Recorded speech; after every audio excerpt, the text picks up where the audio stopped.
नमस्कार दुनिया हालचाल को स्वागत करुछि मु संजय। आसंतु नजर पकाइबा वर्तमान मुख्य खबर उपरे। लंडन रो बेडफोर्ड शायर सहर दक्षिण भागरे दुईटी यात्रीवाही ट्रेन मध्य धक्का दुर्घटना जनकर मृत्यु घटिया बेले 90 रु अधिक लोक आहत हेबार आशंका करा जाउछि। पुणी शंख धरिले गंजाम जिला बुगुड़ा ब्लॉक अध्यक्षा और कर्मी बीजेपी छाड़ी बीजेडी को फेरिले बुगुड़ा ब्लॉक अध्यक्षा के प्रियदर्शनी आचारी एवं तांको स्वामी के नीलमाधव आचारी। एदिश बीजेपी रे जोग देले बहु सरपंच और समिति सभ्य।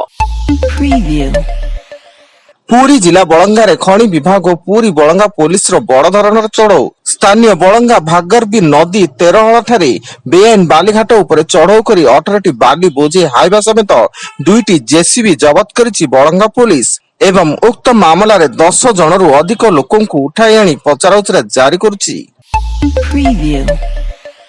राउरकेला झिरीपाणी नुआ टोला रे राउरकेला पुलिस रे एनकाउंटर रे दुई दुर्दांत अपराधी चुन्नू हरिपाल एवं सुशांत नायक आहत होई राउरकेला सरकारी डाक्तरखाना रे भर्ती।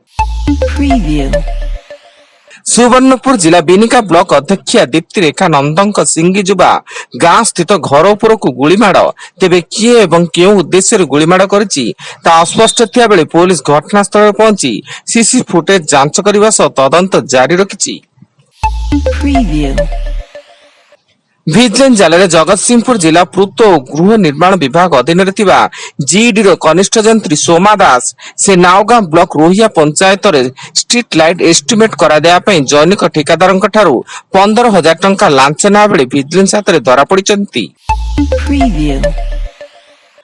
कटक जिला नरसिंहपुर ब्लॉक कानपुर थाना अंतर्गत कांजिया पदा नंदपुर ग्राम रे सुना रूपा अलंकार लुटि नेबा घटना रे कानपुर थाना पुलिस 3 अभियुक्त आकाश मल्लिक, समीर मल्लिक और विजय मल्लिक को गिरफ्त करिछि। सेमाने लुट बेले छाड़ी जाइतिबा ब्लूटूथ सहायता रे पुलिस सेमानंको काबू करतिला।